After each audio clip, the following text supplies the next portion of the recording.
So like for bachelor courses, they usually already have like a fixed plan for you. And usually in bachelor, there are really a lot of subjects and the schedule is really packed.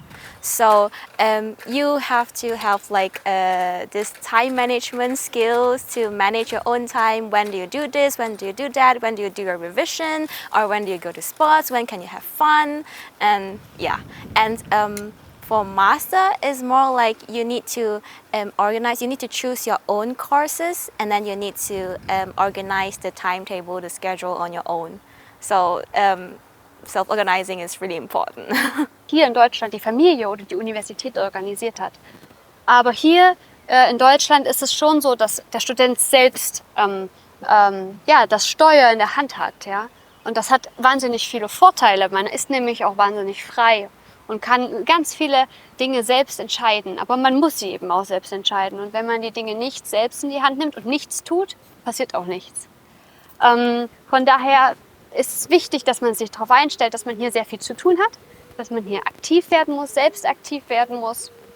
Aber wenn man das erstmal beginnt, wird man merken, dass es eigentlich Spaß macht und man auch ganz viel Erfolg damit haben kann.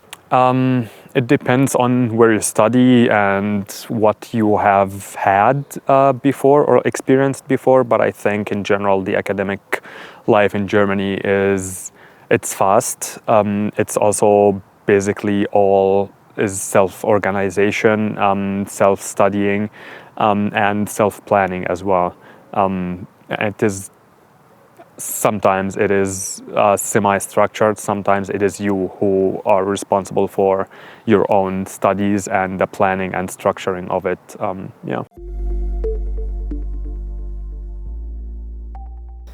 Also ich denke, was ein bisschen anders ist in Deutschland, ist die große Eigenverantwortung, die man als Student oder Studentin haben muss. Ein großer Anteil vom Studium ist das Selbststudium, also das selbstorganisierte und selbst geplante Studium zu Hause oder in der Bibliothek.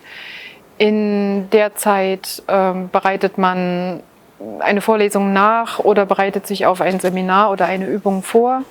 Und das erfordert sehr viel Selbstdisziplin. Und das muss man natürlich erst mal lernen. I think what was different in here was the self-working way of doing things. Because I think in Turkey we got a lot of support from the teachers that they kind of guides you in a very throughout way, and then they are here when you always ask support. And but in here I feel that that's more individualistic, that you kind of do what you do and then you get critique from them, but that's not like a lot of critique, like you get 3 for your master thesis or something. So I think it really depends on you and how much effort you would put in, and you reach out to them and so on. I think that's also different. So zum Beispiel im Studium muss man seine Prüfungen anmelden und die muss man wirklich selber anmelden. Und wenn man die nicht anmeldet, wird man zur Prüfung nicht zugelassen. Das passiert leider ganz oft. Dass man zur Prüfung nicht zugelassen wird, weil man sich nicht angemeldet hat. Aber das ist einfach eine Regel, das sind auch diese Deadlines. Wenn man sich nicht bis zu diesem Tag angemeldet hat, wird man nicht zugelassen. Perhaps not suitable for people that like to have a very busy schedule set by someone else, as we say. So I think here in Weimar you have to come with a much more individual idea on what you want to do with your studies. So I have to organize my day essentially how I want to. So I'm quite free, which means that I need to have loads of discipline and rigorosity, so to get things done and to keep advancing. So there's quite a lot of freedom in this sense. Was anders ist an den Hochschulen in Deutschland, also dass man sich als Studierender einfach selbst stärker organisieren muss, dass man nicht so viel vorgegeben bekommt, dass man einfach so eigenverantwortlich seinen Stundenplan zusammenstellt. Und wenn man jetzt hört, der und der ist jetzt Betreuer in dem Bereich, dann heißt das jetzt nicht, dass er für mich alles erledigt, sondern dann heißt es einfach nur, dass man von demjenigen gezeigt bekommt, was man machen muss und dann sozusagen sich selbst weiterhelfen muss. Dann sozusagen Hilfe zur Selbsthilfe.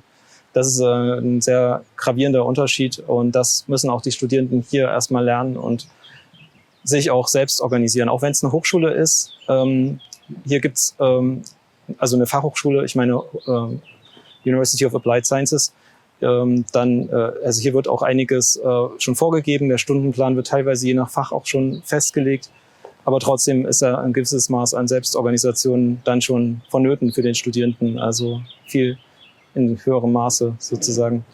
Ich sage mal, die Professoren legen Wert darauf, zu sagen, dass eine vorlesungsfreie Zeit ja keine studienfreie Zeit ist. Also nur weil keine Vorlesungen sind, heißt es ja nicht, dass man nicht lernen sollte, zumindest.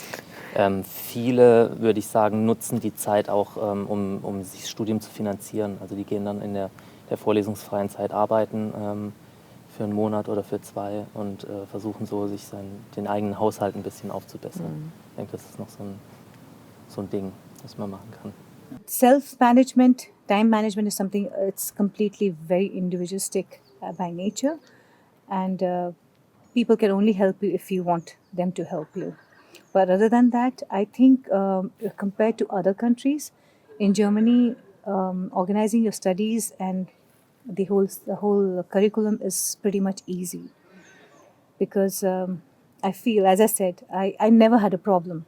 When I was doing my master's, I had the best professors. I could get in touch with them anytime. I could talk to them anytime. If I had problems with my marks, I could not give my exams. There were always some options. That was the beauty of studying in a German university.